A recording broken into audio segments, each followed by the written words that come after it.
Hey, it's Alan here. And Bre. And we are the hunter and the hippie. Connected through yoga and bonded by our love of the wild places and the love for outdoors, we've come together to share our conversations about life. Well, maybe more so what we've learned or are continuing to learn about life. And there's no one way to do it. Life, that is. And hopefully provide you with some teeny tiny bits of inspiration to connect deeper with yourself, others, and our great Mother Earth. All right. Enough already about the podcast. Let's just get to the podcast.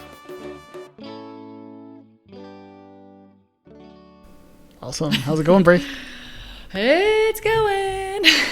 You are busy. Why are you busy? Tell me about why you're busy. All good things, but spring is sprung and carrying that momentum with, I think I mentioned in the last episode, I'm doing a stress release series, and so that started yesterday, the first round, and technology is, I'm okay with technology, but it can be slow. So yeah, a lot of stuff I transfer onto like online libraries, right? And that process of editing and getting it up it's always quite laborious. So yeah. And then I look outside and it's sunny and I'm like, oh, why am I on this computer when it's so nice out? Didn't you quit your corporate job to stop that? Yeah, but I do get a lot of balance. So I can't complain because, yeah, I might work on a Saturday and Sunday at like half days on each of those days, but that means like I can go for a 12-mile run like I did yesterday morning, and soak it up. So, yeah, it's all, again, trade-offs and what's important. Sure. What about you? How are you doing? So hold on. You got the stress release series. You handle all your own technological stuff. Yeah. What else you got going on? A couple I'm retreats. baiting you a little bit to move towards the topic of today, but yes. Oh, okay. I have retreats that are, some are ones that are postponed from last year, and international travel was not possible. And so a Nepal retreat for spring of 2022, and just refinalizing the itinerary and getting all the financials sorted out, and Ecuador and Colorado. Oh, yeah, just again, like Nepal, it's all really Ecuador, Colorado. That's fantastic. Good stuff, but it takes some time, and it doesn't just happen. No, it's not like I snap my fingers. So it's like this is the beauty of working for yourself is that you don't get paid for all the work you do leading up to putting something on. Right. Hourly goes out the window, right? So when you look at a retreat cost and you're like, man, that looks a little expensive, you don't think about all the hours that someone spent back and forth with people to like finalize dates and meal plans and like, and then all the time on social media or marketing. And it's like if you work in marketing, you get paid, right? Like if you work for a company in marketing, you get paid to do all those things. You get paid to go to the bathroom, you get paid to eat lunch, you get paid, right? Like no matter what you're doing, in most cases you're getting paid. Yeah. Right? And you're right, like the cost of a retreat, you're like, wow, that's expensive, but everyone thinks the cost of the retreat is just the cost of that like 3, 4, 5, 7 day window of time. But there's so much that goes on before that time period. Yeah. In order to make that happen. Yeah. So, yeah, and even though it's like a very cool thing as a like hosting a retreat to be like, I get to travel, I get to be in the same space with all the retreat attendees, but you also have to understand I'm working 24, you're working 24/7 over those days. So if you break that down hourly, it's like $3.50 an hour. So wait, didn't there just like new minimum wage laws pass or something? did they? You should tell yourself. Shoot, that. I should tell my boss. I'd be making so much money if I had minimum wage. That's too funny. How are you doing? What's going on? I'm doing good. Life's good. Some family was just in town. It was good to see them. And we got turkey season. Turkey hunting season is coming up on the 10th for Colorado. Nice. And I know it started. So turkey season starts different, or every season starts different in different states. So some people are out there already getting their toms. But I'm really excited for this year because I am not going to be stupid, and I'm not going to take my ego out to the turkey field with me. Last season was all about trying to kill a turkey with a bow. And turkeys have really good vision. Okay. And so I think we've talked about this briefly, but prey eyeballs are on sides of their head. Predators eyeballs face forward. Turkeys are prey, so their eyeballs sit on the sides of their head, and they also have a really long neck that turns, and their vision is actually like 270 degrees at all times. So when they could be looking to the side, but they're looking backwards and forwards and then everything in between. So if they're looking to the side, they're looking at you behind them, and then they might be running forward, and they have really good vision. So they're a pain in the ass to hunt. And I'm going to go out there with my 12-gauge shotgun and see if I can get it done this year. Nice. So turkey season, is that in the spring and the fall? Okay. In Colorado it is. Yeah. Yeah. I don't know how every state does it, but Colorado you have spring turkey, which is when they're starting to mate. And that's when they're gobbling. It's really cool to hear turkeys like going crazy. Like it is pretty wild. And if you have decent call cycles, you can get them to answer and respond pretty easily. It's once they start hearing those guns going off that they shut up.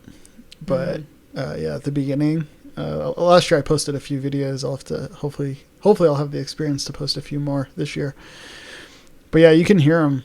They're off in the distance, and they're going crazy, and they hear your calls, and it drives them nuts. And hopefully you bring them in, and you got to get them in pretty close though, anywhere like 25, 35 yards. And you can't move. You cannot move. Again, their vision is impeccable. And you just got to be ready. And then fall turkey I've never done fall turkey. Fall turkey is weird because there's no calling. You have to just know where they're at and hope that they, or at least in Colorado, hope that they come across to you. And Nice. This fall, I helped my friend slaughter his turkeys. He raised some turkeys and and just clean them and piece them, and that's a fun experience, I'm sure. I got the hard ones. The first two were like massive, and those I think,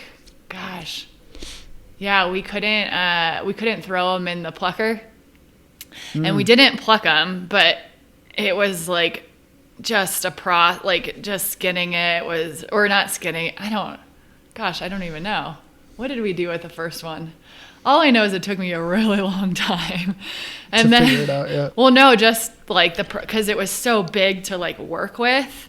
Got it. And then the next one, they gave me one of the toms, and it had so much like fat right in whatever this chest area it's like is. Chest, belly, yeah. Where its beard is. And so like the second, I was like, I'm going to redeem myself. And I was like, this is so hard. Just because I had helped him with chickens in the summer, and like by the time like the next, the like third or fourth chicken, it was definitely like getting it down. You like again see kind of understand the anatomy, and it makes it a lot easier to piece out. But it was just cutting through that fat, like getting to the breastbone, like all of that, or chest, whatever. Yep. It was brutal. I actually should I have a photo of it. Do you really? Yeah, I feel like awesome. I should put this up on. Yeah, you should. You absolutely should. I'll let you talk while I find this. That sounds like a ton of fun. Did you do the off with the head method of the slaughtering, or? I didn't do that. We kind of each had roles in the slaughtering, and so my friend Aaron, he slaughtered them all. And of course, every time we've helped him out, it's always been like snowing out, which is really probably because it's a day that we don't want to do anything else. Yeah. But does he sell them locally, or? No, it's just for him. He I think he does the chickens some friends had bought, and then the turkeys are all for him and his wife. That's cool. So, yeah. So they raise animals, chickens, turkeys, and just for themselves. They have like a little farm. Yeah, they do thing. Like they have their eggs, and then they did chicken, like just the chickens for meat, and then the turkeys. They actually want cool. Their dog. One of the Toms really. I think their dog Goose, they have like a good relationship, so they ended up keeping that Tom. Oh no. It was funny. Man's best friend made friends with a turkey. Yeah, right. That's the key, is don't name the animals. Yeah, their name was just Brown Tom and Black Tom, because one was a black turkey, one was a brown turkey. That is also when I went to go check on their goats. I got stuck in the goat coop. Is that when shut the door behind me? And it locked? Like what is it? Yeah, it was like an auto lock behind. Yeah, just like a little latch, you know? Oh, here we go. And what you went out through the window, right? Through the goat door. The goat door. That's okay. How do I do this? Screen share. Share screen, yeah. Okay. Oh, there we go. Let's see it. Can you see it? Oh, man. Oh, wow. It looks like you're having a fun time. Yes. That's for sure. So that was what was hard, because we didn't, we had all the feathers were still on, we didn't pluck it. Yeah. And so then you're working with it with, just all this stuff going on. Right. That breastbone is huge. Yeah. Wow. That's grabbing the leg. Yeah. It looks like whoever your girlfriend is there, whoever is helping, it looks like she's doing pretty good. Or is she in the part of the process where it's all cleaned already? And well, she got a turkey that got thrown in the plucker. Oh, got it. I was going to say, that looks really nice. Yeah. It looks really easy to work with. Yeah, they have one of those pluckers that have the little rubber fingers all sticking out. Mm-hmm. And so, but when it's too big of a turkey, it's going to damage it. And so it's not going to bounce around and be effective. So, yeah. Got it. So I got that's cool. The joy, the most inexperienced one of the group. Got the hardest turkey. They did that on purpose. They're like, I don't want this shit. I was like, I can only get easier, and then I get the Tom with all the freaking fat in the way. But for the listeners at home, so you have different. Right, so you have male and female turkeys, but so you have your male turkeys who are either Toms or Jakes. And Toms are the older so turkeys are very similar to peacocks in the sense that the males are the quote pretty ones. They're the ones that do their strutting, and they're the ones that get big, and they fan their feathers to sort of say, hey ladies. And Kind so of like human male. Yeah, 100%. Yeah, right. It's like no, puff it's out very the much. chest. They puff the chest out. Yep, they puff the chest out. If they have a nice ass, they wiggle their ass around. Right. It's exactly like humans. And yeah, so you have your toms, which are your older. I think it has to do with size. It might be like a year. Jake's might be like a year or younger. But then you have, so they're beards. They're called beards or bearded. So when you're hunting turkey, on my turkey license, it says bearded turkey. And that's how you tell the difference. So they have this beard, but it's really weird. Their beard, right? It's like when you first start, or when you think of it, you might think of like that little thing that hangs from their face, the little red thing. That's not their beard. It's what, their gizzard or something. But their beard is actually in their chest. So it sits in their chest and it comes down. We should pull up a picture of one of those. I don't have one, but the Google is always good. But yeah, it's this strand of hair. It totally looks out of place because it's this. It looks like almost like horse hair or human hair, like really strawy, like straw hair, just coming out of their chest. And so yeah, they puff up. That's how you know what you're hunting, right? So you always have to identify. I don't know if we talked about this before, but when you're hunting animals, again, right, it goes back to this. Everyone, hunters just want to kill things, and it's not. I mean, yeah, we want to kill things for food, but you have to remember that we have to identify. Like, you can't just you see an animal, you just shoot it. That's not how it works. So a turkey comes into sight, and you're like, oh, what is this? And is it close enough? Can I identify it? Like, is it a tom? Is it a Jake? Is it a female? And if you kill the wrong animal, then you're in trouble. Usually comes with some fines. My buddy actually killed a wrong animal once out on a trip, and he got some fines, and then they issue points like on your driver's license. So you get so many points before you're never allowed to hunt in Colorado again. You pay a fine. They take the animal, the meat, and yeah, it's pretty interesting. But yeah, enough turkey talk. Turkey talk. We should be doing this in November. Yeah, we should. So let's get started. Let's talk about. Let's take a few breaths. Yes. All right, finding your comfortable seat or wherever you are. Maybe you're running or walking or driving your car. So either softening the gaze or closing your eyes. And then bringing your awareness into your body fully. And just noticing how you feel right now. Notice the sensations throughout the body. Without labeling or defining them, just becoming aware of what's showing up.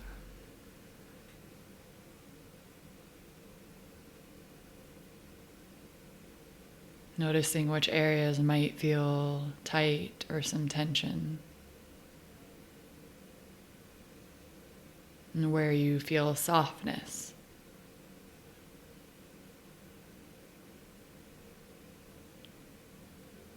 And start to notice how your breath feels inside of your body. Where there's resistance and where you feel open.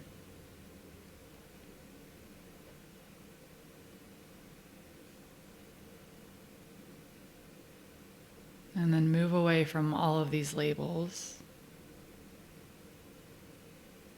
and just sit with the feeling.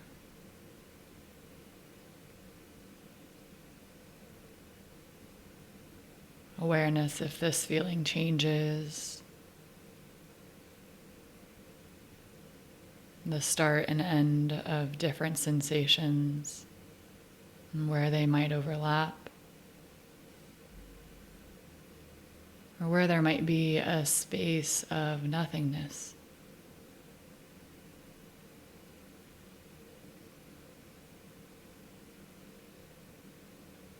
Not looking to do anything with it, but just be with it. Just as it is.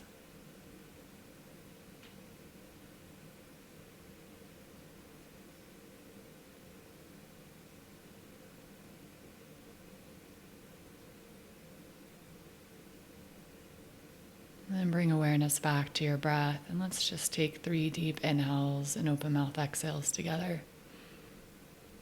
So deep inhale, filling up. And big exhale, let it go.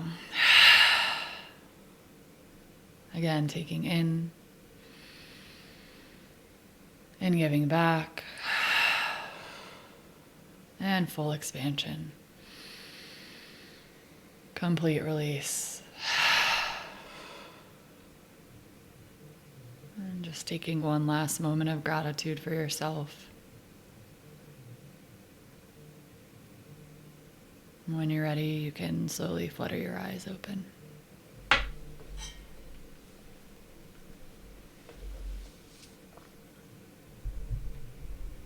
Welcome back. Welcome back. So, what are we talking about today? Well, a shout out to our listeners. Thank you for listening, and thank you for always reaching out, giving feedback. Back before we started, actually, I think it was even before our first recording, we both had put out into the world, like, what would you like to hear us talk about? And I had a friend, Ajay, say that he wanted to know, I can't remember specifically, it was like our whys, or how do you get to your whys? And I think this can really cover a lot of different areas, and we'll see where the conversation goes, but everything from, like, why, for me, whys are, I have a general why in life, and then I also have a whys in different areas. And I was thinking about it as we talked about what our topic would be beginning of this week, and I was thinking about it, and I'm thankful. I know we originally were supposed to record this episode 2 days ago, and I'm glad we didn't, because I've just had some more time to think about it, and some other things have happened in that time frame that sort of like steered me down the path that I'm on, and I believe helped point me towards some of my whys, maybe. So it's thank you to our listeners for the shout out. Anjay, is that who? Ajay. Ajay, thank you, Ajay. I don't know you, but you sound awesome. So I was sort of baiting you right into the topic right when we kicked off. So you have all this cool stuff going on, and right, we've heard in prior episodes, right, you used to work in corporate America. Maybe give listeners who might be joining us in episode 8, this episode, and not listen to episode 1, maybe give them a little rundown of who you are, what you are, and all of it and none of it, and why you are, and why, most of all, why you are. Oh boy. So yeah, I mean, right, like it's a good story. You're right, used to, right, be in corporate America. Yeah, I worked for like a late. I lived, and we always talk about this episode, past lives. We've never done it. I'm afraid to do it. Yeah, we're just going to keep pushing it out. This part of my past lives I'm okay talking about, but I have lived a lot of career lives. I moved to New York right out of college, and I worked at a cancer hospital for 3 years in outpatient, managing an outpatient clinic, and then also in clinical trials research. I then went to the Netherlands to play water polo, came back, and then that's where I fell into working for this, I mean, I'd say not so much a late stage startup, maybe like a mid-stage startup. So there's probably like 7 or 8 corporate employees, and then it was a lifestyle indoor, like, fitness brand. And I started when they had 6 brick and mortar locations, and I left when they had 33. And I helped just scale them, and I worked a lot, and I loved what I did. But that was the most important thing in my life. When you look at the way I allocated my time. Yes, there are other things that were important, but, and I don't remember if I mentioned this in a past episode, but my aha moment was really, I got in this serious conversation with my brother, and we were talking about talking to our parents, like calling them and things like that. And I was like, I just like don't have time. I'm like working all the time. And he's like, it's not that you don't have time, they're just not a priority. And I was so insulted because I took it as I don't. It was a personal attack. I took it as I don't love my parent. Like, he didn't say that I don't love my parents. No, he just said it. Yeah, he just said they're not a priority. And granted, I don't think time allocation necessarily always is like equal parts priority, you know, like a lot of people's jobs has to be like 8 to 9 hours a day, which means, yes, you're not going to have that 8 to 9 hours with other people during that period, right? So I'm not saying that the breakdown has to be even numbers, but it was ultimately like I was not calling them or staying up to date with them as often because of work. And that really at the time triggered me, but in reflection really made me start to think about what is important and how am I allocating my time and energy. And the company I worked for wanted me to move again. I moved New York to California. They wanted me to move to Chicago to open a new market, which meant I was going to be working all the time. And this was at a period where I actually started to find a little more balance. Like, I was actually going surfing before work, and I was doing yoga and had all of these other aspects of my life that I started putting energy into. I was actually driving down to see my parents more often. And when they asked me to do that, I thought I was going to go. And then I was like, this isn't right for me. And I ended up quitting, and like I did some other startup stuff, and again working, like fell right back into the same routine because I didn't take a break. Actually, I think it's Tim Ferriss who says, like, if you have the ability to take a break between jobs, whether you get fired or you quit, take time so that you don't put yourself back into the same situation you were just in, because you naturally probably will. And so that's what happened to me, is like I actually ended up like lining up a job right away. But I was in the same environment of like, I was on call all the time. It's like my boss is reaching out to me on a Saturday and Sunday. I had no separation. And when I was working for these smaller startups, like they try to lure you in with equity versus paying you what you deserve to make. Yep. Or unlimited vacation. Yeah, I was like... And I remember that was a rough period. I used my savings to live because of, waiting on the funding that was about to go through and all of this. But all that to say, I went into 2 more startups very short term because I thought I still wanted to be the COO of a major company. Like, that's what I thought I wanted. And then I was like, what do I want? Why? Right? Like, how do you find you were asking, sorry, I forget your friend's name already, but you were asking, how do you find your why? Yeah. Right? Like, and what you were asking, what is my why? Yeah. Why am I here? Right? My why isn't answering the phone at 10 p.m. on a Saturday. That is not your why. Yeah. Right. And, I can relate so much to that. I had a boss who called me. I was on vacation in Curacao. If you don't know where Curacao is, it's in the Caribbean, and just this little tiny island. And, I was like, is this really happening? I can't believe this is, and my wife looks at me and she's like, you're going to take that? And I'm like, what? Yeah, I think I am. Yeah, I think I am going to take that. So yeah, I get that. Yeah. And I'm sure a lot of people get that. And you touched on a point, right? Like if you can do it, right? If you can take a break in between jobs, do it. And this is probably a much larger issue and much different topic. But I feel like we put ourselves in predicaments and scenarios that don't allow us to, right? Whether that be, right, trying to live a lifestyle we're not supposed to live, keeping up with the Joneses, keeping up with, just dealing with ourselves, right? Our past selves, our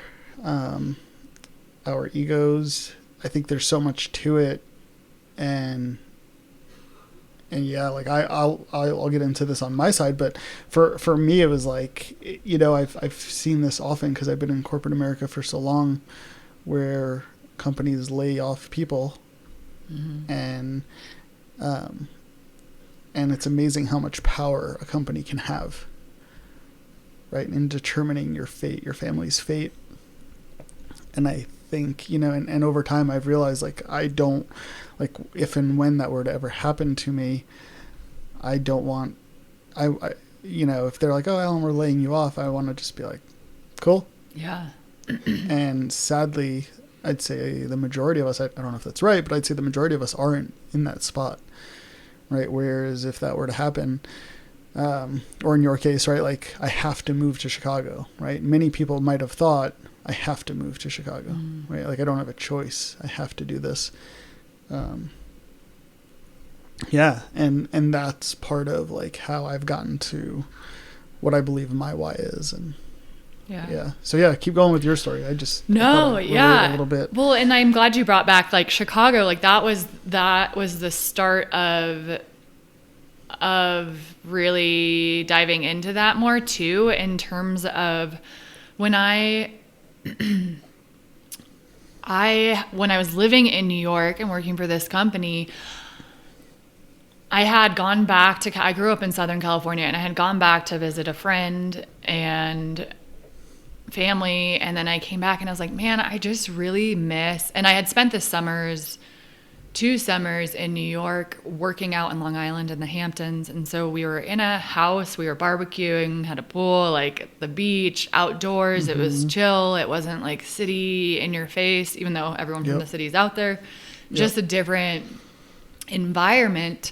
And so after that summer, I went back to California, came back, and was like, man, I don't want to be in the city anymore. But it wasn't in a place, when I left New York the first time to go to play water polo in the Netherlands, I was like, I have to get out of here. Like, I was breaking up a toxic lifestyle. And at this point, it was a better time for me to leave, because I was like, I could stay in New York, but I'd like to leave, versus I have to get out of here. And that's a cool choice, right? Like, having those decisions, right? That's power, right? Like, that's your power. That's taking your power back. Like, you being able to say, I can stay here. Do I want to stay here? I can leave. Do I want to leave? And I think what's really important about that is it's about external factors not determining your happiness. And so that's what it really came down to, is like, I need to find ways to be happy and content with where I am at, and not have it be dependent on a place. And yes, you can have preferences. I'm not saying, like, go move somewhere that you hate just to prove that you can be happy wherever. But it's for when life circumstances that unexpectedly arise, as we've talked about before, like voluntary discomfort, the Stoics. It's actually the topic I'm been like focused on in my own writing this week, and in yoga classes, talking about this exploring voluntarily exploring discomfort, so that you see your edges, you see also what's you're capable of, and are able to be more prepared when life throws you the unexpected discomforts. Absolutely. Yeah. It's the journey, right? We've talked about this. I talk about it constantly in my yoga classes, and right. It's you're right. Happiness is in you at any moment. Yeah, again, we're not saying go move to somewhere crappy, and try to be happy there, right? You got to find happiness isn't tied to a thing like you mentioned, or a person, right? So, if I get a girlfriend, if I get a wife or a spouse, or if I get this job, I'll be happy. Mm-hmm. You're just chasing something that, is never going to fulfill your happiness. Mm-hmm. And people, oh yeah, it's easy for you to say, like people say, oh, it's easy for you. And I feel like I've been there too, is like I've chased the happiness. Mm-hmm. And, you have to find happiness in the moment within you when life sucks. You have to be able to find happiness in that shitty, terrible moment. Mm-hmm. And that also helps lead to your why, and that helps make dealing with, whether it's voluntary discomfort or involuntary discomfort. I've mentioned this before, I think in the podcast, but my father passed away 3 weeks before my wedding. Mm. And I talk about it a lot because I love my father, and that sucked, right? That was like you expect your father to be at your wedding, and then 3 weeks before it, right, he's gone. And but I could have gone into my wedding like, oh, this sucks, my father isn't here, or I found tons of happiness in the moment of my wedding. Mm. Right? And there was sadness that my father wasn't there, but there was an abundance of happiness for what the day truly was. And even on a very like esoteric, if I'm going to go into like the yogi, the very like this present moment is perfect. Mm-hmm. There's actually like, this is the other part of, so this week with voluntary discomfort, my focus has been actually less about the expansion of your comfort zone or exploring the edges, but the ideas of polarities, impersonal polarity, mm-hmm. right? And so that is nature. And so then even coming back to, if you want to think of it on a very literal level, we're going to talk about the beating of the heart, right? It constricts and releases. Mm-hmm. Or contracts and releases. Yep. Breathing in, inhale, exhale, right? All of that, polarities are nature. They're essential. They actually have to be there. Both have to be there. Yeah, it's two sides of the same coin. Right? But what happens is we personalize polarity, and it becomes conflicting duality, and so that's where it becomes into the good and the bad, right? And so the hunter and the hippie. Yeah, exactly. And in the present moment, there's only perfection. Mm-hmm. What makes it not is whatever our mind is telling us about the moment. Right. There's no other species that doesn't just like live in the moment of the experience.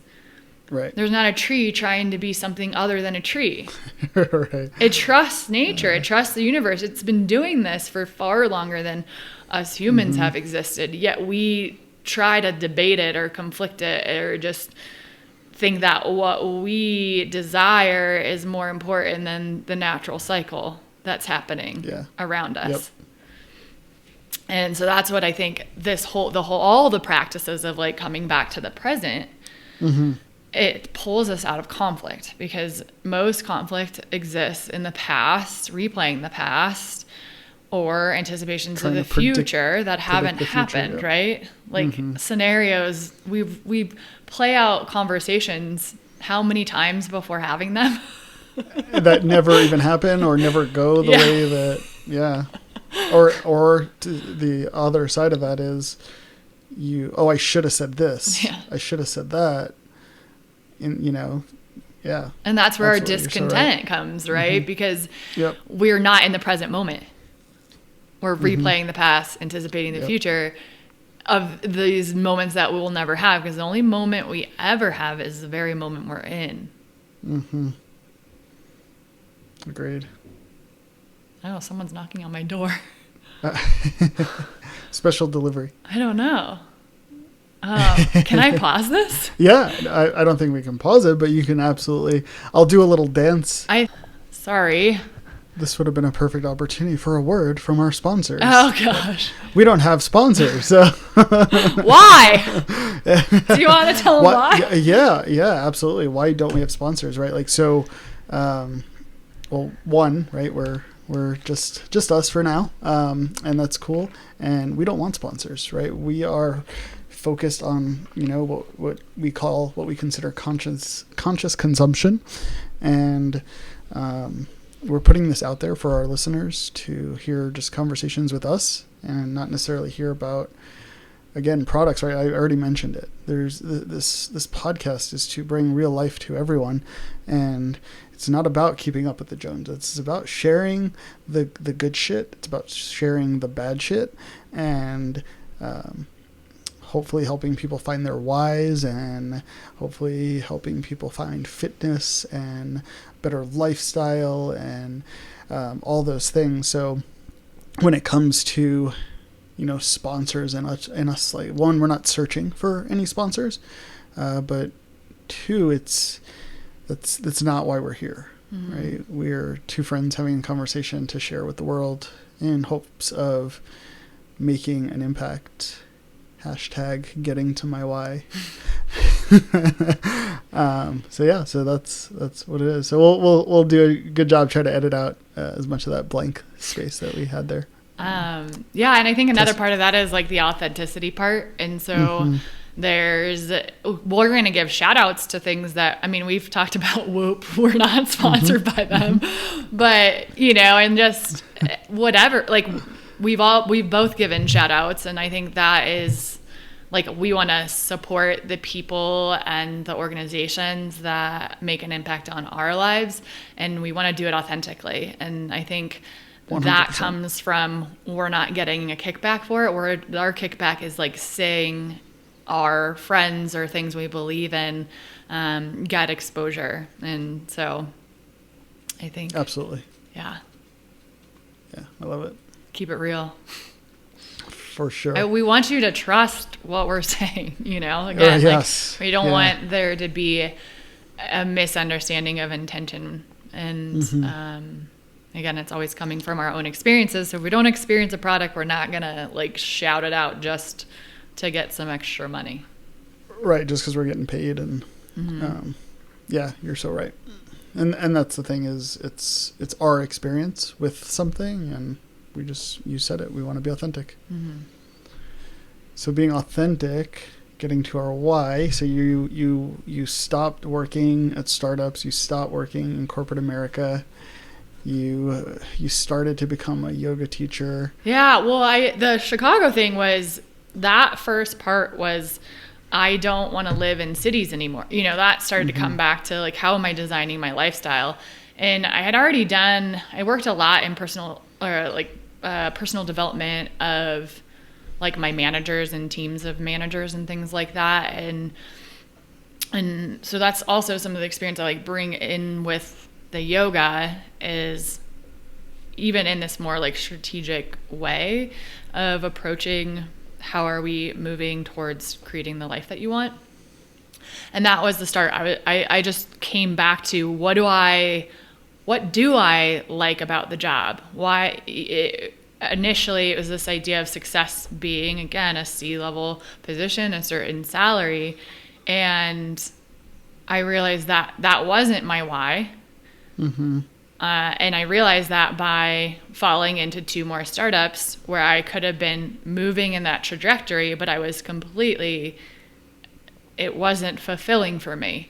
And I broke it down. I said, what did I like about these jobs? Not about the paycheck, not about where I was going, the labels or anything like that, but what are the day-to-days that I enjoyed? And I do love all aspects of the business, from like P&Ls and crunching numbers and geeking out on marketing plans and all of that. But I really, each of those jobs was these connections with people, and then seeing the way that you can help someone transform their life. And Yep. but I had to do that myself first. And I think that was really crucial in taking time. So after the second startup that I left my 4-year job of 4 years and startup, and then I was going to do my own like tech thing, and I was like, I don't give a crap about tech. Right. Like I thought, again, that was like, I thought I had to be in tech because that's where the future was. And I'm like, just because that's where the future is doesn't mean I have to do it. Yep. And from there, I literally like did odd jobs. I cleaned people's houses. I just did whatever I could and surfed and did yoga. And then I was looking actually at going woofing, which is working on an organic farm. I was looking into a lot of those programs because that was the direction I wanted to go to, is just like living off the land, having like getting out of Los Angeles was another. I started to look at jobs when I decided not to do woofing. I was looking at jobs outside of Southern California. And I wanted to not be paying so much in rent.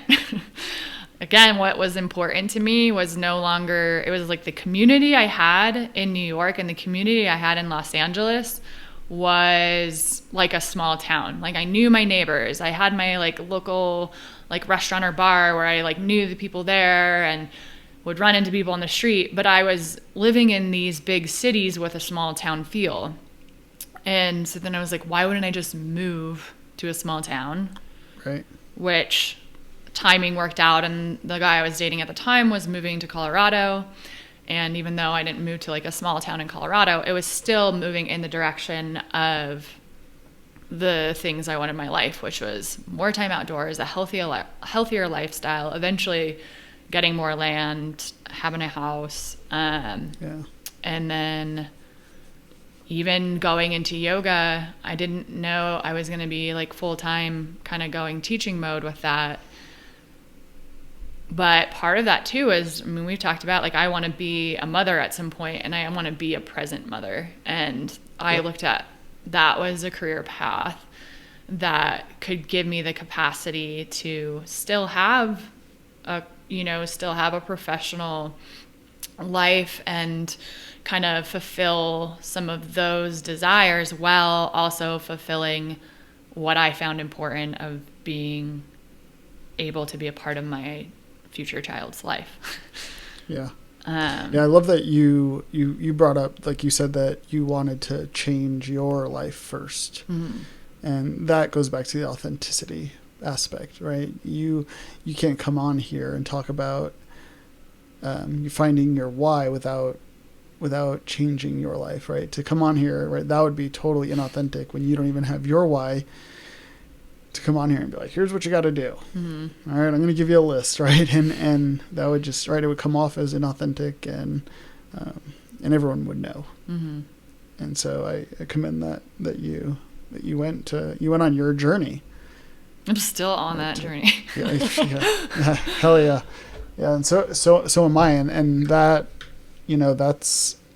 that's what a lot I've been thinking about is, well, I feel like I have the why, and we've talked about this before, is right, like you think you have a plan, but it never works out the way you truly want it to, and instead focus on direction. And for me, that's exactly like what I've come to terms with, is like there's this direction. And growing up, I was a little troublemaker. I'll say that. I'll save that for past selves episode. But, and then getting into the corporate world when I was first starting out, getting into the life that I thought I wanted to lead, because I thought I was in the same boat as you, like C-level employee. I've always worked for big corporations, and I still do, and I'm not dogging them by any means. I love what I do, and again, I found happiness in the journey, in the moment. But knowing my past selves and knowing who I was and really who I wanted to be, and knowing that there's a shit ton of other people out there that feel that same way, that's where I started to find my why. Mm-hmm. Is like, whoa, I'm not the only person. Like, I thought it was like personal. Mm-hmm. I'm not the only person that feels this way. There's other people that are not confident. There's other people that are codependent. There's other people that don't know their why. Mm-hmm. There's other people that are afraid, that are always thinking about the future or the past and making mountains out of molehills. And that's where I began to truly find my why and why I share all the things that I share and why I am the way that I am. Mm-hmm. So I love that your journey has led you down that same type of path where like you have to figure your shit out. Mm-hmm. And I'm not here to figure other people. Like, that's the other part. Nope. Is like in the work that we do, we're actually not figuring your stuff out for you. Nope. We maybe can guide you and give you tools, but you have to live through all of those experiences right. to find your why. And something you said that I thought when you were talking about, I've like always kind of worked in corporate, and I think what's really interesting is, and this is, I only learned this through experience, was there's a lot of people who really can do, like one of my friends, he's been with like the same company for say 12, 13, whatever years, which I think for our age group is like pretty long. That's, I don't think a normal situation. And he moved up a little, but then he was just kind of like, I want to be where I am. And he's like, I check in, I check out. And he's very happy with that. Yep. And then using his time outside of that to do the things that he loves and fulfills him. And sometimes I have moments where I'm envious of the people who can do that. Mm-hmm. But I know that I'm as unstable as my like financial and professional situation can be at times. I've tried to like do that, and it's just not me. And that's another thing of like discovery is that has allowed me to be like more actually comfortable with the instability, is because I know it's worth the trade-off for all these other things that are important, which is like really believing in what I'm doing and having like the ownership and offering things in a way that are authentic. And so I think that I always acknowledge there's like two kinds of people: the people who can just like clock in, clock out, do their thing, and they like they're happy there, and they compartmentalize their life essentially, right? Like there's work, right, and it fits in this box, and then there's everything else. Yeah. And I ask people, like, inquire about, so if you're in the clock in, clock out, but you're miserable. Yes. I was just going to bring this up. Self-inquiry is important, because that's the whole thing, is like you have to, I'm not saying do the clock in, clock out and live for your time outside of work. Find a way that you can still feel content in that job versus like, I can't wait to be done so that I can go do these other things. Mm-hmm. Yeah. Yeah, I agree with that. Like I mentioned, like you put yourself in this box, you have this like little compartmentalized job in this box, but that's the thing is it's not square and it doesn't fit for a lot of people, is that it overflows, right? It's bursting out the sides, and it has an impact, and we bring it home to our spouses, our partners, our kids, and right, we think we compartmentalize, but we don't. And so maybe there are people out there who have that balance down, and kudos to them. But I think a lot of us are not good at that balance. And you should embrace, like you said, what you're doing and find some happiness in it. And what I do right now, I work for a bank, and I'm this I'm this loser kid from the streets of New York that never in my right mind thought, one, I'd be anywhere near where I'm at today, but right, I never thought I'd have a college degree, or when I got hired at my first bank, I was like my buddy's like, come work at this bank, and I'm like, excuse me? Like, they're like, you're funny, you got jokes. I have no clue. Like, I can't do math, right? If you've listened to prior episodes, you guys know I can't do math. And I work at a bank. So it's, it's always trying to remain my authentic self in those moments. And I do. Like, if you talk to any of my leaders through the years, like, I am who I am. Mm-hmm. And it took me a while to get comfortable in that and find solace in that, I am who I am. And I feel like when you own it, when you start owning that, like, you can one, benefit from it, but then, like, you come across as authentic again. Mm-hmm. And even in this, like, corporate world where I'm in banking, and the first thing that I say to people is, I don't know shit about finance, and they're like, huh? But it gets their attention, and from there, I didn't know shit about finance. Mm-hmm. I had no clue. And you could put you mentioned P&Ls. When I originally was, like, getting into, like, P&Ls, right? She's saying P and L, right? I hear P-N-L. What's the N stand for? Right. So for those that don't know, right? One, you're not an idiot, right? Yeah. Like, that's what I used to think, like, oh, I'm an idiot because I don't know what a P&L is. It's not a P&L, it's a P and L, profits and loss statement, right? It has to do with finance. But I got into banking, and I had two options. I had to stay this stupid person who didn't know what a P&L is, and you just told people they're not stupid if they don't know. Right.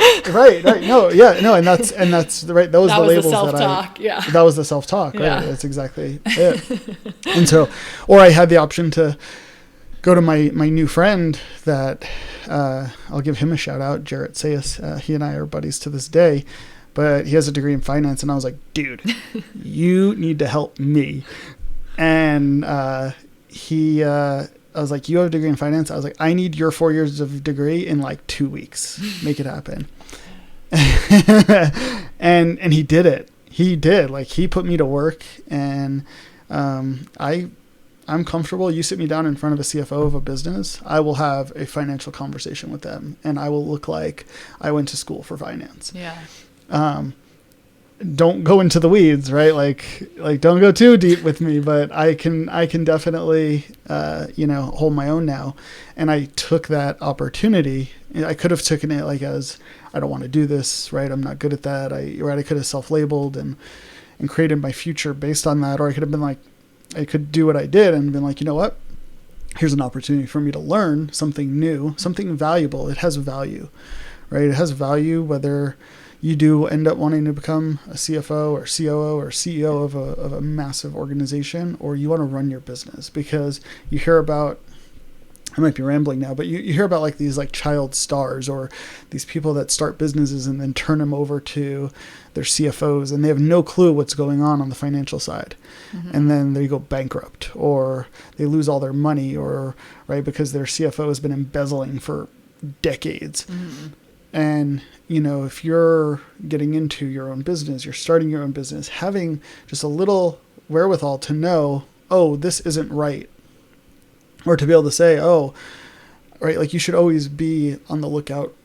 Well, yeah, you should have someone in charge of your finance. You should be a part of that conversation and be like, hey, I don't like that. You should be able to talk to it and not just solely rely on someone else. So that's the route that I took, is let me learn something, and we'll see where it takes me.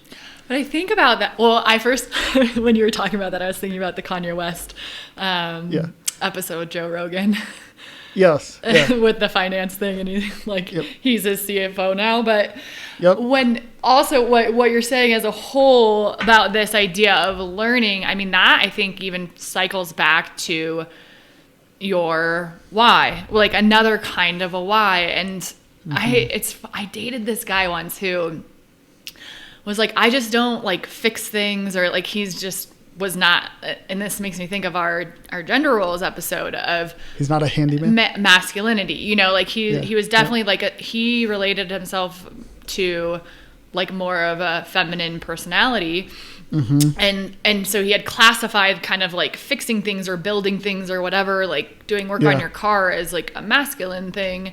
And I was like, I just see it as I want to know how to do things. Like I love learning because maybe I'm not going to do the whole thing, but I want to understand it and know that I can like rely on like my judgments. I don't know. Like, I mean, even as a female taking my car to get fixed, like I do as much as I can on my car, but there's a lot of things I don't do.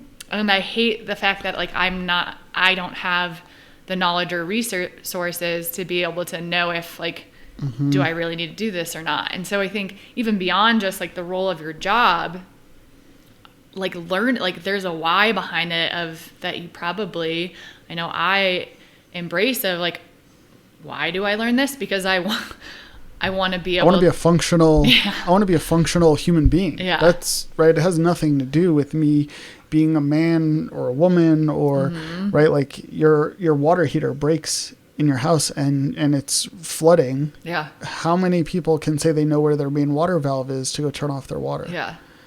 That's this little dumb task that gets assigned to men. Yeah. Right, because the man are no, your freaking house is flooding. Yeah, it's assigned to the most capable human being that can get to the shutoff valve as fucking quickly as possible. Yeah. And you don't know where that is. That doesn't make you any less of a man or more of a woman, or right? That just makes you dumb, right? Like you're just gonna lose your it's shit. Like ownership. It's empowerment. Right. I feel like learning things, and again, you can't learn everything. I understand, but learning things that support you in your everyday life are like so powerful. And yeah, you're not going to retain it all, but I just have this like desire to, again, things that are essential through my days, like let me, and that maybe that also comes back to like finance. Like I could have them change my air filter at the mechanic and it's going to cost like $60, or I can get one for like 15 or $20 and replace it myself. And change it yourself in 3.5 minutes. Yeah. So I think that almost like about a why is like this ownership and the curiosity and self-empowerment, man. Like, yeah, I've gotten to the point where like in my life, I know how to do things and I make a great living and right. I know how to do things, but there's things that I don't want to do anymore. And I will gladly pay someone to not do those things. And it's no longer I know how to do them, or I don't know how to do them. It's my time, my prioritization is better spent elsewhere. And that's part of my why is how can I give, right? That's, I always, my wife gives me a hard time because I don't cut the grass anymore because I hate it. I hate fucking landscaping. It is like, I feel like it's like the most useless waste of time. And right, I'm going to annoy people because people love it, right? And that's cool. That's cool if it's your thing. But for me, it's, you do it and a week later it's back to the way it was and I got to do it again. And I get no joyous satisfaction out of it if I can just pay someone, a few bucks to, deal with it. And I just get to look and enjoy the prettiness and of it. And yeah, like so for me, it's like, what's my why? And going and mowing the lawn doesn't contribute to my why. Right. And knowing that. And again, like you said, right, like you have to be okay with, I lost my train of thought. You have to be okay with like the thought of like, can I afford this? Can I not? Is it empowering? Do I know how to do this? So. And then I want to, right? And then it comes back to you of like, I know how to do these things, but it comes back to choice, right. But I'm choosing to use my time differently or use my resources differently because all of that is finite. Yes. And that's why I think the whys are really important, because it makes it really clear. Not always, but I think it helps a lot in making choices.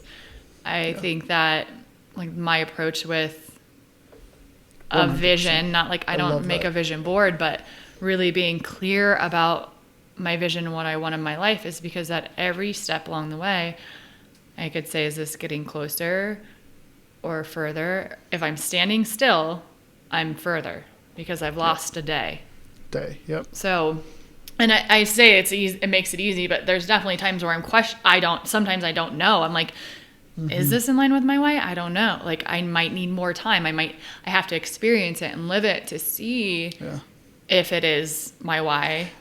And it goes back to that direction, right? Like, you have to go forward, and maybe you're like, oh shit, this isn't right. And, you know, a lot of people think, well, what if I go in the wrong direction? It's not necessarily you're going, like, the way I think of it is, it's not necessarily the wrong direction, right? Unless it's a full U-turn, right? Of course, that's the wrong direction. But I think of it as more like forks and paths going, right? Like different ways up different hills, different elevations. And while you might make a decision, you're still going forward. And then you're like, this doesn't really, like, you know, down the road, you're like, this doesn't fit in. It's not, you don't have to turn around, right? It's not like, oh, I got to turn around, I fucked up and I got to backtrack. It's no, okay, this isn't in line with what I want. There's this fork in the road. Let me go back this way that takes me to the next fork. Back towards. Right. Yeah. So, and I think we also are in search of this, right? When you first brought this to me, I was a little scared to talk about, like, your why, because it's like, do you have a meaning of life? Like, what's the meaning of life? And if you've taken a landmark class, you know that there's no meaning of life. But yeah, like, I don't know, like, what is the meaning of life? And I think we put too much emphasis on it, like trying to find the meaning of life, and then we get depressed. I'm not doing what I want to do. And I was having a conversation with someone, and he's like, I want to accomplish things. And I was like, I was like, bullshit. He's like, what do you mean? And he was like shocked that I said bullshit. I was like, things? What are things? What do you want to accomplish? Things isn't something you accomplish. Well, I don't know. Well, then you haven't thought enough about it, right? Like, what do you enjoy? What do you love? You know, what gives you great pleasure? And those are the things that you have to start asking yourself to start to find your why, not necessarily the meaning of life. The meaning of life is you're going to die, so you better hurry the fuck up and figure out what the fuck you like to do. That's the meaning of life. Well, and what I love about that question is you can use why for everything. Like, he says, I want to accomplish things. And then you could say, why? Why? Right. And it's like, do you have an answer to that, first of all? Is it an answer that resonates with you? Or is it just because, right? Is that something... For me, whys come into, like, a feeling, something really, like, deep inside, but it's hard to decipher because we do have so much external influence, and we can get really caught up in the whys of the world around us and forget. My perfect example is my whole life leading up to where I am now, not like this second, but that transition before was really the whys of everyone else. Or what I thought my why should be based on what I was exposed to, my environment, a lot of other things. Goes back to gender roles. Hey, you're supposed to be the strong woman, Bre. I know. Right? Like, independent. I don't need anybody. Right, yeah, right. You don't need no man. I don't need no man, but I can want a man. Right.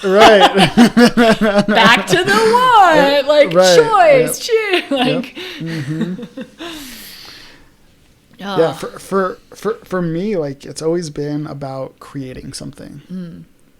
Like, what, and so I mentioned at the beginning that there was something that changed in these 2 days right, from when we were supposed to record to now, an email got sent to me and a bunch of people by the yoga studio that I did my yoga teacher training at. So Soul Tree Yoga, shout out to Soul Tree Yoga. And the owner, Megan Stockdale, the now former owner, sent out an email saying that she was selling the business, right? She started it. I forget how she said she started it, but she started it, right? It was hard to get it going, and it's been going now for 10 years, I believe. And it doesn't fall in line with her why, to keep at it. And it's not that she doesn't love what she created, and it's not that the people that are in her lives because of it, aren't what she wants, right? That's exactly what she wants right now, but she also has more of her why figured out and where she wants to go and that direction. And it caused her, right? I think coronavirus was a stressor on small business, on her, like it has been for many. But, right. So she made a decision and I was like, whoa, that they helped me find my direction, right? Going through the teacher training when I did, I don't know that I knew my why yet, right? That was just, I don't even know, 5 years ago, something like that. So it was just that recent that I didn't even know, not even 5 years. But yeah, it was just that recent that we're, like you said, we're always trying to find our why. We're always trying to find what ties into it. And I think our why's change as it did for Meg and as it does for me. Or they evolve, that's part of the growth of being in a place of exploring your why is the nature of what you even just said before, is like you take a fork in the road. And so maybe there is like this deeper drive and direction or purpose or dharma. However, the why is really just like our evolving experience. Yeah. And or maybe there's the core values versus like, okay, yes, that served its purpose for those 10 years. And it's my core values are the same, but the way that it's executed or where I'm moving with it is different. It's different. Yeah.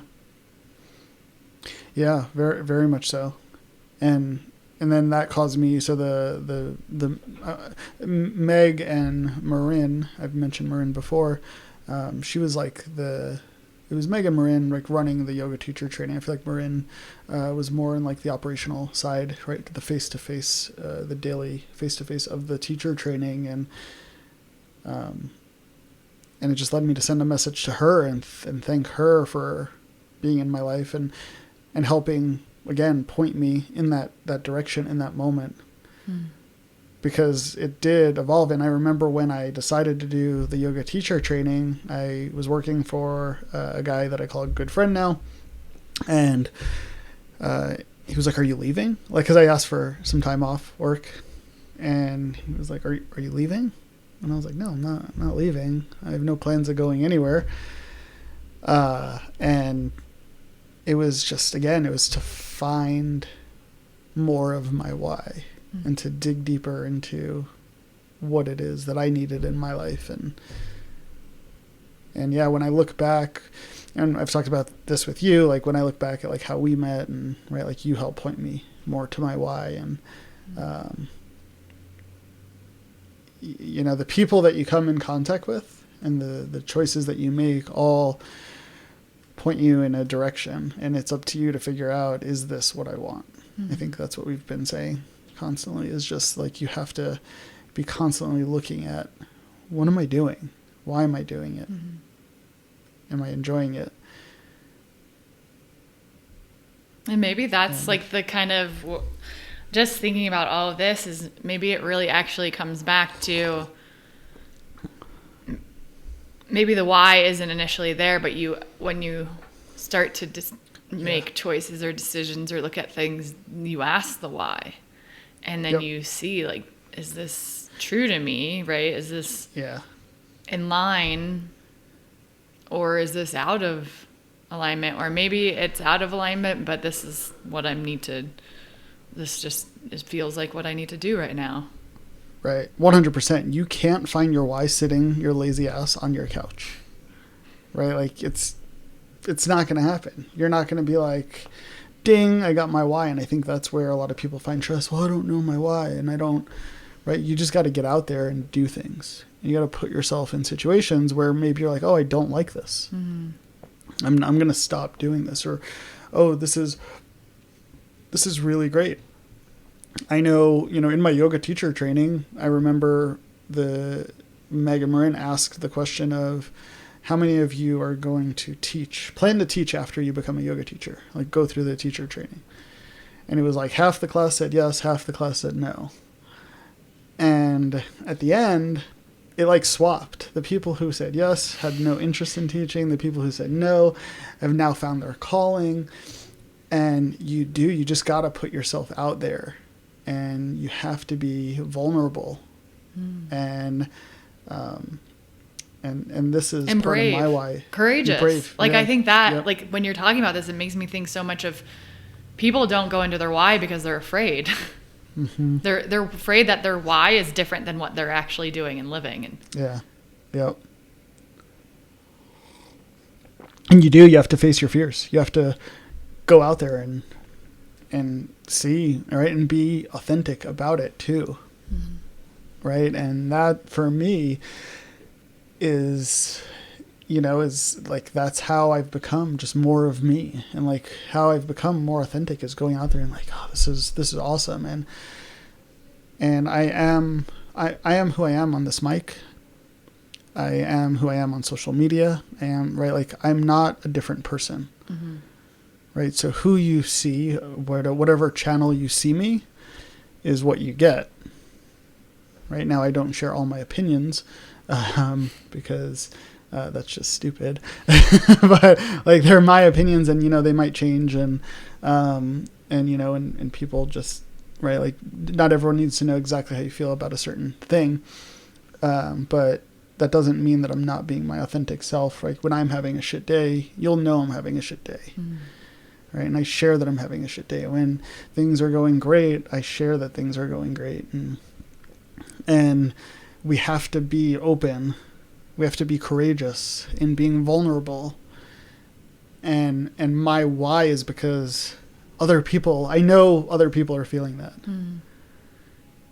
And I see it in teaching yoga. And that's what I try to bring to yoga, is people will come up to me and be like, wow, like, you feel that too? Or, right? Like, we think our feelings are only for us, and they're not. Right? Like, disappointment isn't reserved for you. When I say you, I'm literally talking to you. If you're listening, I'm talking to you. Disappointment isn't reserved for you. Right? It's not reserved for anyone. Right? We're all going to face disappointment. And I want to be the yep, I face it too. And yep, and you got to keep moving forward, and we got to continue. We're going to be let down. We're going to deal with struggles and death and hardship. And, and when you have your why, that's the other thing, is you could feel like you have your why. For me, if you're like, oh, my why is this, right? Whatever that is. And for me, my big why, right? Like you said, I think there's many whys, but my big why is making an impact. Making a positive impact on this world, and showing, right, and being vulnerable. That's really like what my why is. And shit, I lost my fucking train of thought again. What the fuck? I have something to say if you please go. Yeah. Well, I think what it resonates is this idea of, as I got older, and through a lot of this self-inquiry and a lot of this work that we share, but with yoga, meditation, mindfulness practices, just personal growth, development, becoming unapologetically myself,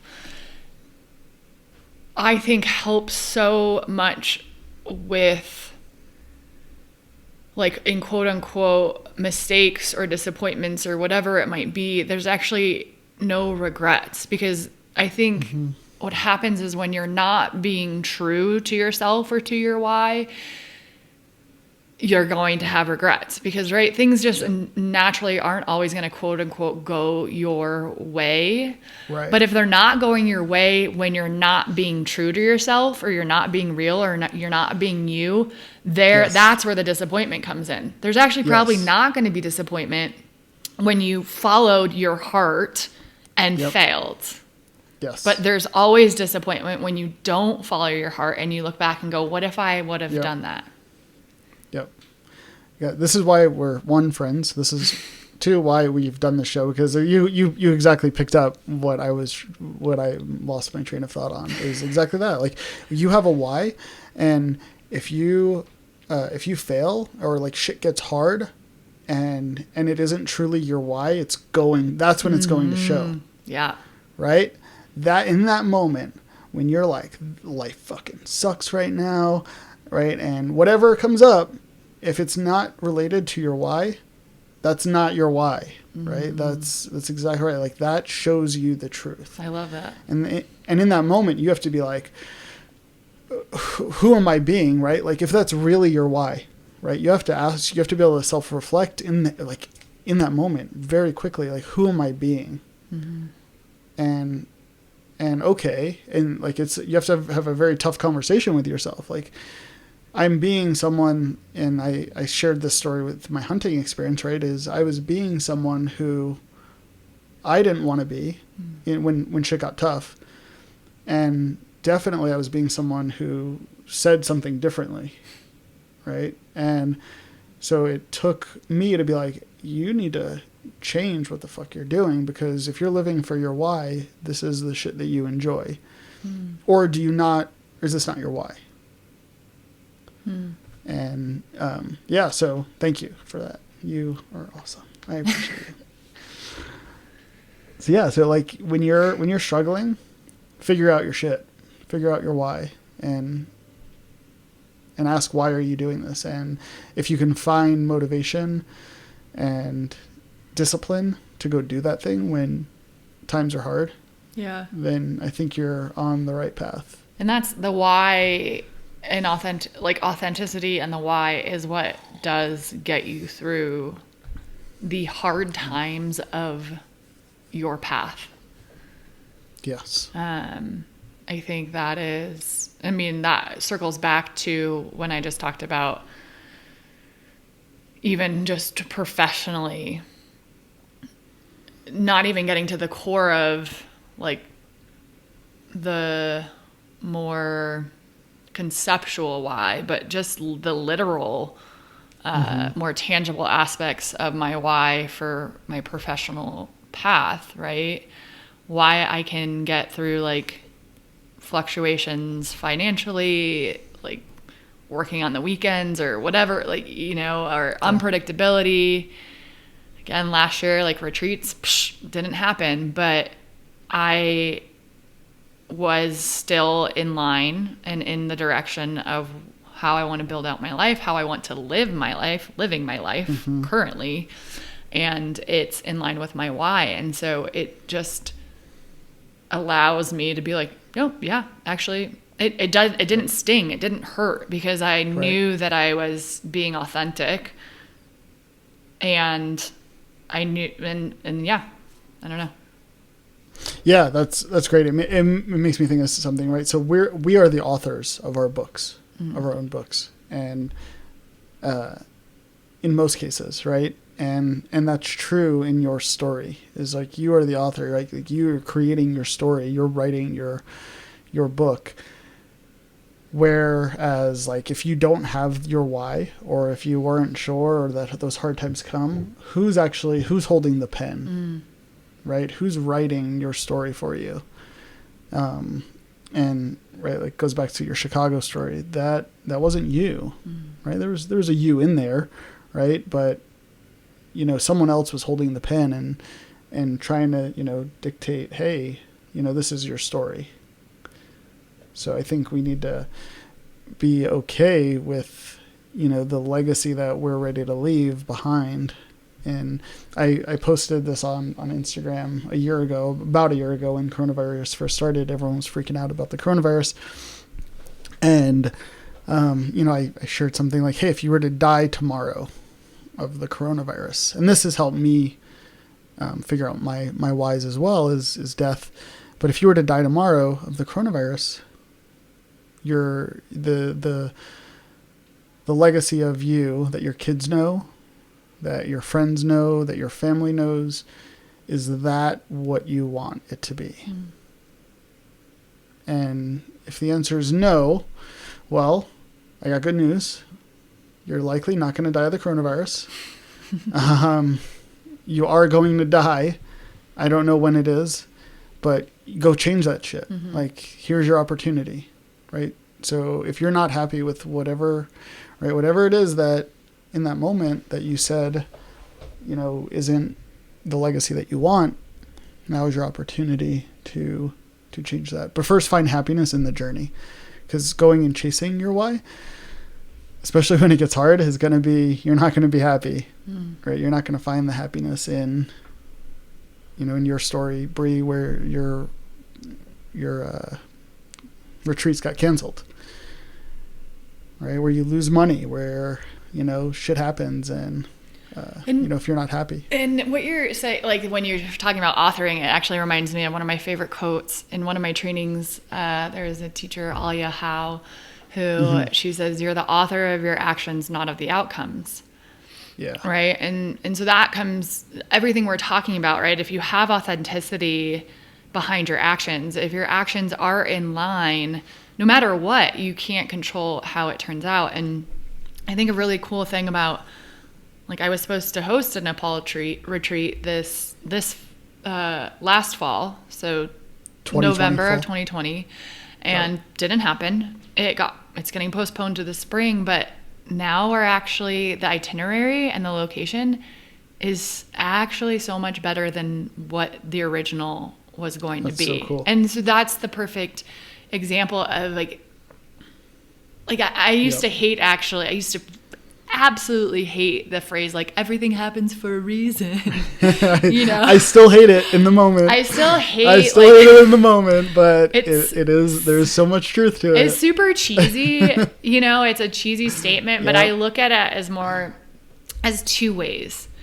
You actually get to, you have the choice of that reason, right? In a sense of your actions or response to it. That's all you have power over. Right. So that thing happened, you can't change it because it happened, right? And so you can create the reason that it happened, and you can make that reason healthy and serving, or you can make that reason unhealthy and not serving. And sometimes you need to sit in that crumb to get in the muck to get yourself out of it, but ultimately it is back into your hands. Yeah. So much of that. And it's so much of that I'm seeing play out right now in my life, because a year ago I was fighting, and I talked about this in I think the first episode, I was fighting teaching online. Right when everything shut down, I was crossing my arms, pouty face, stomping my feet, and I am not teaching online. That is not happening. And when I looked at my why, it got bigger than that, right? So my why was way bigger than, well, why are you being a baby about teaching online? And then I started to do it, and now I'm not going to teach online, right? So I'm talking with Evo to go teach classes back in person again, and the negotiation, there's room for negotiation with everything except for the teaching online. Yeah. Right. So it's like, I'm going to teach in person, and there's going to be a camera and mic in the room for me to stream my classes. Yeah. Everything else is negotiable. And I was sharing that I had a yoga class yesterday, Tuesday. And I shared that, and people like after class were like, isn't that crazy? Like how you didn't want to do it. You were fighting it. And now it's become this staple that I'm not going to let go of. To be able to provide and actually go after my why, making the impact. And I see right. So like we become fearful, and I don't know why, right? Maybe there was fear in me not wanting to teach online. Well, right? the unknown. I mean, we fear the unknown, anxiety, or the impersonal aspect of it. all the stories, all the things, the hypothetical things we've created, right? Before even doing it. Yeah, no one wants this, right? Yeah, who's going to show up to an online class? Yeah. Right, yeah. And yeah, so like I was courageous. I had to take an act of courage to, you know what? I'm going to try it. And that was the year of failure. And that's where, like, that's why I wanted the year of failure is, right? Because you got to go out there and you just got to try to fail, right? You have to, like, to create something, you have to be ready to fail. But in my year of failure, I also realized that you don't fail as often as you think you do. And you keep saying it as we make up these stories, these hypotheticals. Oh, I'm going to fail and no one's going to show up. And my first class online, there was like 80 something people in it. And I'm like, oh God, what? Like, this is crazy. This is absurd. And you're just, right, like a lot of times you're proven wrong in these stories that you make up, or, right, these conversations that you have. I got to have this difficult conversation with this person. And you go through every scenario, and then you go and you have this conversation. They're like, cool, sounds good to me. And you're like, wait, what? You know, how that didn't go how it was supposed to go.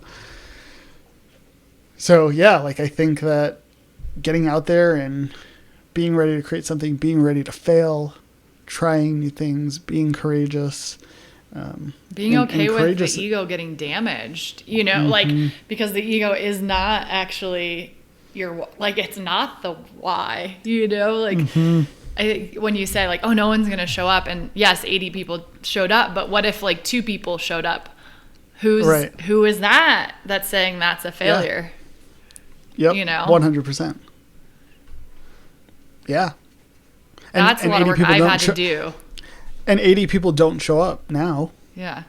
And like, I'm cool with that because I know I'm impacting the people who are supposed to be there. And you're right. Like when I first started, it probably was like, oh shit, like what if only 2 people show up? But now if only 2, like I've had classes where only 2 people show up and I'm like, yes, like you are the 2 that are supposed to be here right now.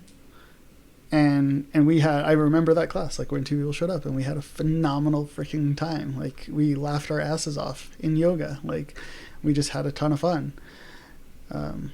So yeah, it goes back to that direction, not the goal. Yeah. Right. Like if I was focused on the goal of having as many students as possible in that class, I would have been disappointed, but I knew I'm in the right direction of my why. And I was like, yeah, this is sweet. This is exactly what I want it to be. Yeah, it makes me think, one of this, like, just really stuck with me in terms of impact. My friend, he said he had, like, taken one of my yoga nidras online, and he then shared it with someone else. And he said, like, ripples to waves. And that has really, like, settled a lot of that kind of numbers with the ego or things like that. Just that statement, ripples to waves, is if you make a difference in one person's life, you are making a difference in hundreds of people's lives, because that one person is now whatever it is, you made their day, and now they have an interaction with someone else that is better than it might have been. And then and it all just expands exponentially. So 2 people in your class can have, it's the butterfly effect, right? And so that can have this massive effect, but what we see is just the 2 people, right? Yep. And I think that is so powerful to, like, that if I think about like my why and my purpose, and is really a lot of my dharma is around like seeing the best in others so that they can see the best in themselves. I always just look for the best in others. It's if one person, I can make the teeniest impact on one person, it's not just that person. Oh, I agree. And what we're not seeing is the one thing that I think about is that quote, overnight success takes 10 years, right? You impacted that one person today. And you're 100% right. They went out and they impacted everyone else they interacted because they have a better day now because of that. But in 10 years from now, what did that one interaction do for that one person, for those 5 people, those 10 people, those 100 people, those 1,000, those million, those hundreds of millions of people, right? How did you have that ripple effect over time? And we get so lost where this instant gratification where it's like, I want to make an impact now. And yeah, you are making an impact now. It's just not, to your point, you're not seeing, right? You're not in front of everything. Social media isn't life, right? Like no one's living their entire life on social media. So you're not seeing that. And then the other thought that I had is me and my friend, we look at it sort of the opposite way too, is when we're having a bad day. My friend who I rely on for my accountability in life is, we'll ask each other, whose dog are you kicking? And it's the same concept of exactly what you're saying is that, right? Like you go, if you have a negative interaction with one person, that one person might not have the power to stand up to you or deal with you, or maybe you just, right, like they choose to, let your interaction with them make their day bad. And then what they do is they go and they interact with someone and they make that person's day bad. And you get to the point where it gets to someone who goes home to their kid and treats their kid like shit. And because their kid is powerless, well, what do? They go and kick the dog. And so me and my friend's concept is just go kick the dog. Like that's what you're doing. Like, do you feel good when you kick the dog? No. Well, then stop fucking kicking the dog. Yeah. Right. And it goes back to exactly what you mentioned. Yeah. And I think that's a good resource for that reset, right? It's like, man, we're not perfect and we're going to slip up and snap at someone, but that's where being really present is super important because it can pull you can be in an interaction and let it pull you back out of whatever crap you were going to take out on someone else. Yeah. I love that ripple effect. I'm thinking about Oh my gosh. Ripples to waves. Yeah, ripples to waves. Like that, it's such a simple, beautiful, powerful statement. I don't know. Yeah. I can't take credit for it. You're taking credit for it because you're the one being recorded now, so it's yours. So what's your why? What's your big why? Well, I guess was that my dharma? I don't know. Sure.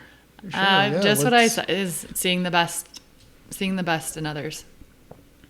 So what would you say to someone that's like, oh, that's a lie. Like you're selfish. You care, right? Like people are selfish. They're inherently selfish. They want to. Well, that's their crap. You can't tell me what my why is. Yeah. You can't tell me if I am or am not seeing the best in others. Good. I know. Yeah. And this is what I'm trying to get to is, right? Like, I think that we're faced, right? We come up with these whys. Like this for mine making an impact, right? Is my why. And it's helping people find the best in themselves, right? Similar to you, right? It's helping, right? People see that we go through shit too. And I know people are, oh, that's bullshit. And again, you're right. You can't tell me what my why is. And when we live it authentically, I think it shows. And I think I took a course with this shaman, Sandra Ingerman, and it was called Healing with Spiritual Light. And her big thing was seeing light. Like seeing people as their light.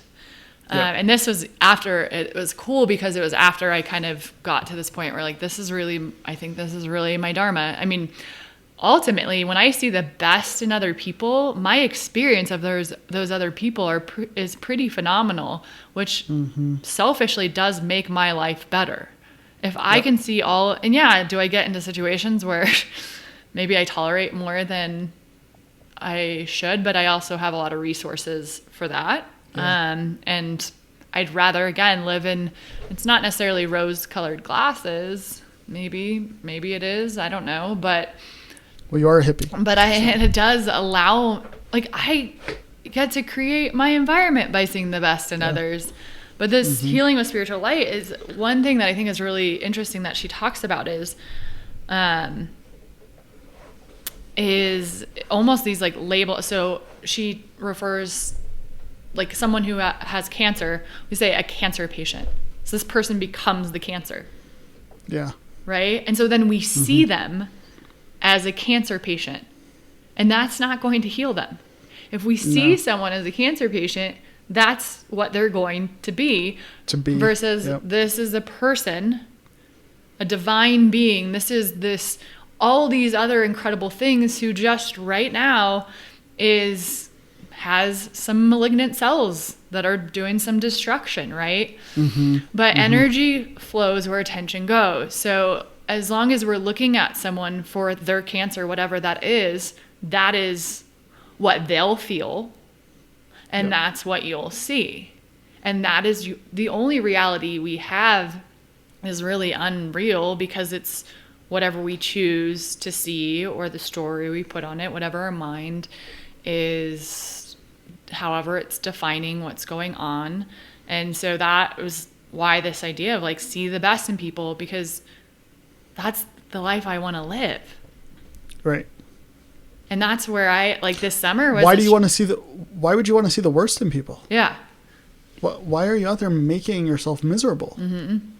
Right. And to that, I had a thought of, I think I cut you off. I'm sorry, but I had a thought of like, shit, what the fuck is going on with me today? So I live in Colorado. I'm not a pothead. I don't smoke weed.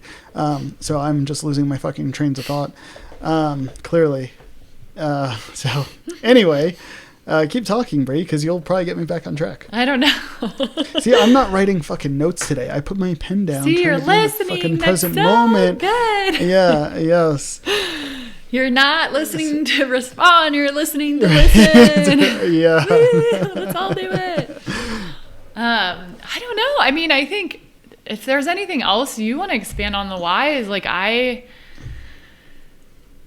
also don't want to talk in circles around some of these concepts because I do feel like they really overlap and come back through. But I think, again, there's a grander why or your purpose, or again, with yoga we call dharma. And that I typically find that when I'm in alignment, the crappy things that happen,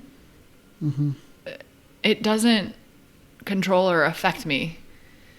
Because I'm being true. And again, I'm then creating the world I want to live in. I mean, what I was going to say is this summer was really hard because I did pay attention a lot to the news. And Stop it. Also because... Stop watching the news. Well, it's not... I would say it wasn't even watching the news. It was the fact that everyone on social media decides that they want to be a newscaster. And so everyone on Instagram is reposting the news or posting their opinion about the news, which is like, great, sure. But I don't personally want to consume that. And so I struggled a lot because what they were posting was not the best in people. Yep. And do you know why they're doing that? Like, I have theories about it, right? They're doing that because they're at home, trapped in their home with nothing to do. The government tries to shut everything down, and it brings out the worst in us. When we're not out there living our lives, when we're not out there consuming nature and consuming the things that make us better and creating something, right? Then we get this information, this disgusting information from the news, and then we repeat it, and I think it goes back to, right, people want an easy life, and an easy life is a miserable life, because an easy life is just exactly what we've had in the last year, is people sitting at home, not leaving their house, not interacting with their families, with their friends. I saw a post today, I miss my friends and family. And again, like, I've been pretty open about not necessarily my thoughts on coronavirus, but my thoughts on the pandemic and the shit that, like, I still live my life. I still see my friends. I still see my family. I've had family get very sick from coronavirus. I've had family die from coronavirus. And it still does not change my outlook on, we need to be living our lives. Right, that's part of our why. Part of my why is, again, impacting people, to see, right, to do good things and to realize that life sometimes sucks, but we're still amazing. And this media shit that we get, you're right, everyone's become this newscaster, but all they're doing is shouting into an echo chamber, right? And no one's willing to have the discussions about it, and it continues, right? So we just had the Boulder shooting at the King Soopers, and all of a sudden everyone wants gun control. And I am 100, I have no problem sharing this opinion. I'm 100% against gun control, and people just spew it out because it's just this echo of, that's what the news is saying. Mm-hmm. And they think that it's this one bad thing, and we're just at home and we're not having the longer conversation. And I had someone reach out to me and was like wanting to have actual conversation about it. Mm-hmm. And I mentioned, I forget where the conversation went, but I mentioned this podcast. Mm-hmm. And that's the point of this podcast, is to have, and I think a lot more podcasts are doing it, especially like Joe Rogan, right? It makes a huge impact. And it's this long form discussion of, right, because these issues are very complex issues. Right. And this links to our why too, people. Like, I'm not just rambling on a rant about gun control, right? That's not my point here. Is we have these people, right? Go back to that ripple effect around us, and you have no clue who you're impacting with the words that you say, with your little sound bites, right? When we really need to be having longer, drawn out conversations about complex issues, mental health, gun control, healthcare for all, right? Like, we got to stop with the divisiveness and, the headlines. We gotta take the out that, like, we can't just be a headline society. A one-liner, 100%. Like you said, sound bites. And when you're saying this, it's like, what's happening is especially in social media or on these platforms, is we've removed the human connection. Mm-hmm. And so we feel like we can be a little more bolder or abrasive or not considerate of the human behind the screen name, Mm-hmm, mm-hmm. And when you have conversations, and how we do this long form is we're humanizing it, right? Yeah. Yep. And how often we've had this conversation, we've talked about another episode of this. Do we come back to when the mic's not recording, and we're like, and I've said to you, Bre, actually, I was thinking about our conversation, and I actually disagree with what I said. Yeah. Right? Like, I've said that to you a few times where I'm like, I said that, and I feel differently. Mm-hmm. That's not what I feel. And sometimes we have to say stupid shit, right? Sometimes all of it's not stupid, right? But sometimes we have to say stupid shit to make, and then hear it and be like, maybe that's wrong. Mm-hmm. And, yeah.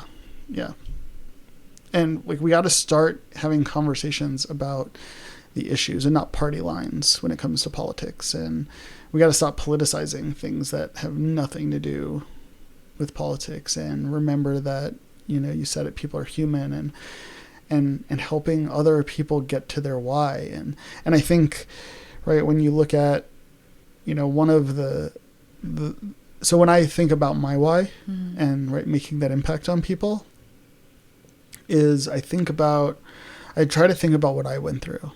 And I always tell people, like when I'm in my yoga class and I'm saying something to the yoga class, I'm not telling them, I'm telling myself. And I still deal with like lack of self-confidence. And people have come to me and said, "You're so confident." I'm like, I'm like, are you looking, who are you talking to? You're not talking to me, are you? And right. So it's, I know who I am, and I know there are other people that feel the way I feel about themselves. And when we have these abrasive headline soundbite discussions where, we call someone a nut job, or we call a group of people a nut job, or we say all people are this, right? What is that doing? Right? And back to your point, to the ripples, to the waves, what did you just do by echoing out this headline, right, to this group of people?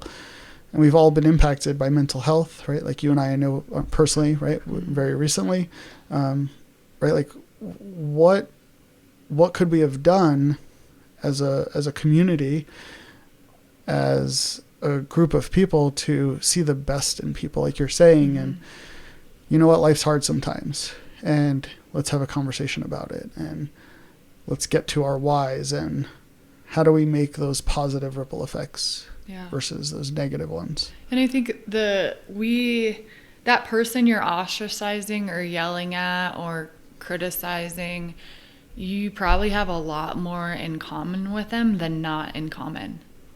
100%. But where are you putting your attention? 100%. You're putting your attention on the areas that you're different. Yeah. And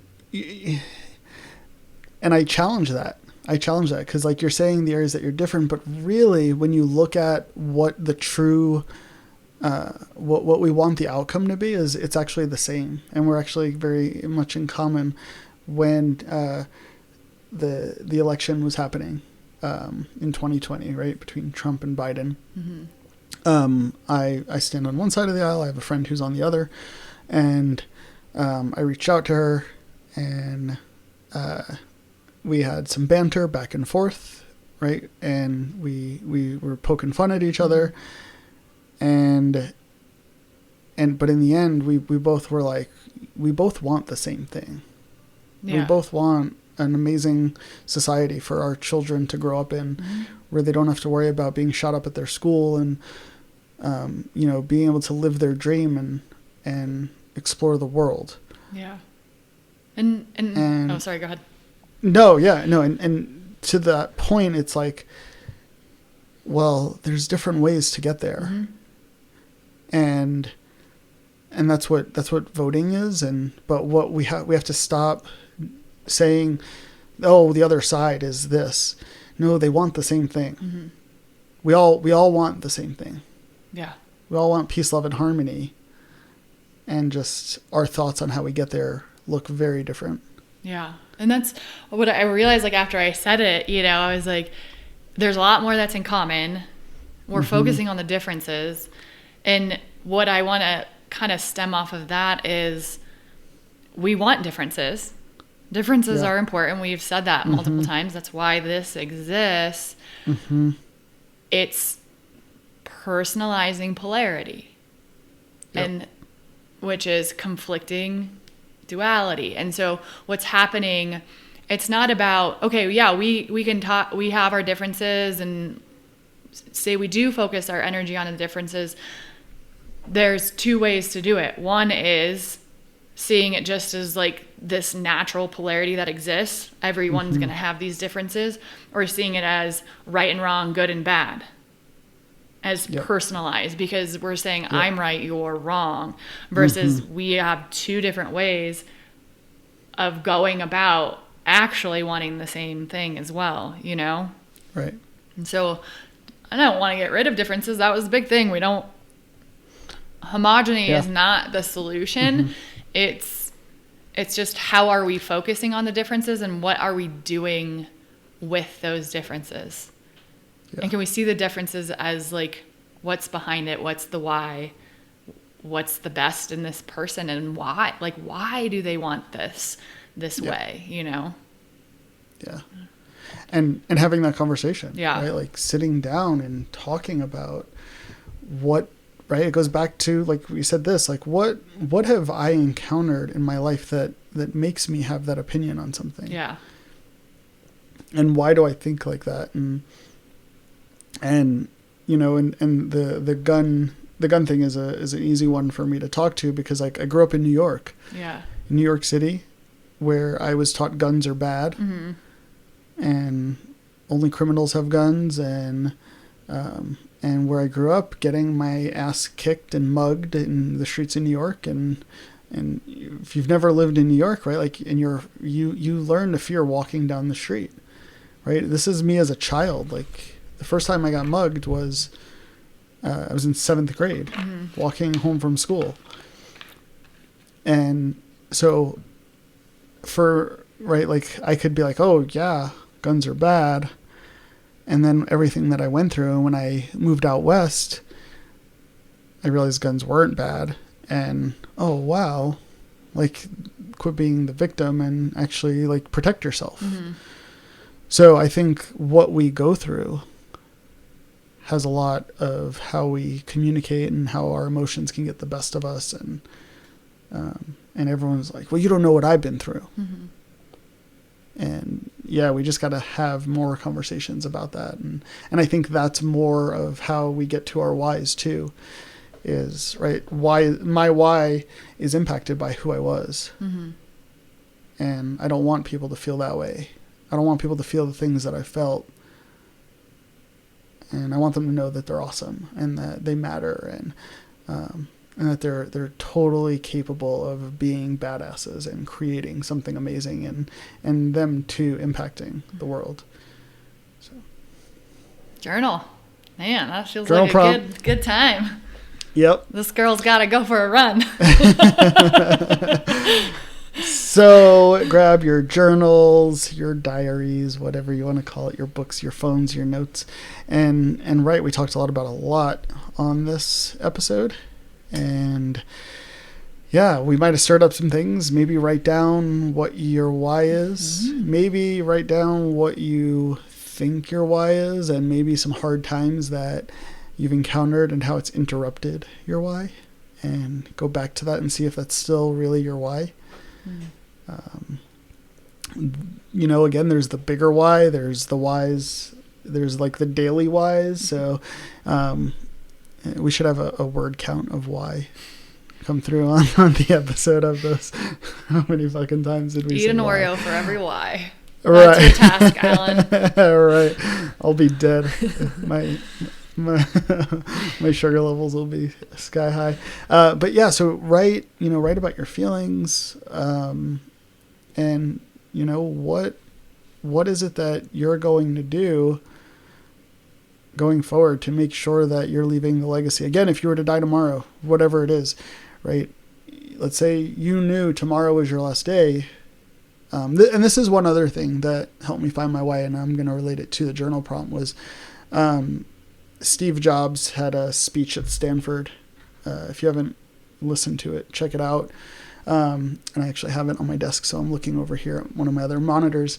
And he says, if you live each day as if it were your last, someday you will be right.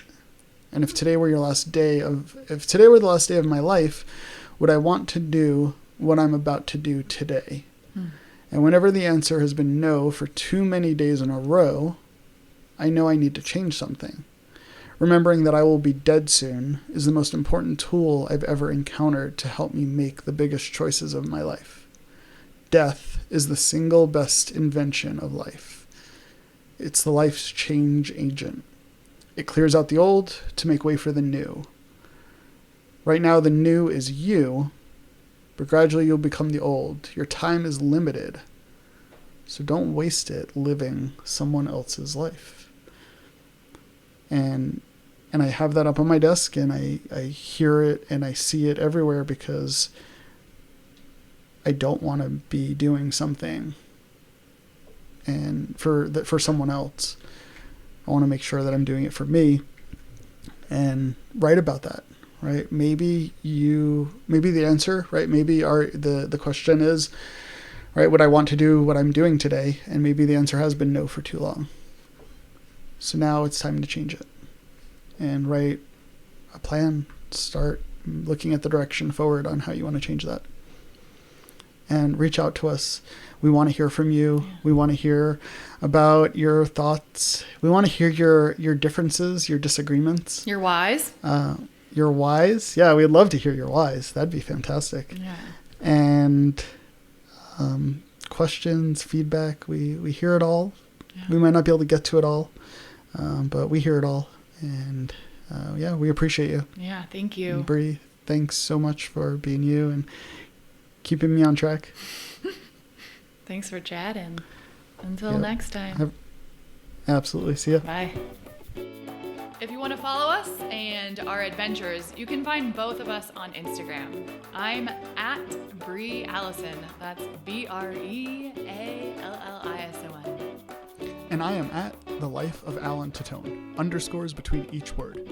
To check out our offerings, yoga, one-on-one trainings, workshops, retreats, and a recorded library, you can find the info on our website, thehunterandthehippie.com. If you have questions for the podcast, about the podcast, feedback, suggestions, or just want to say hi or find ways to work with us, our email is thehunterandthehippie.podcast@gmail.com. And don't worry, all of this will be in our show notes. Thanks for tuning in. Hopefully you weren't tuned out. To the Hunter and the Hippie podcast.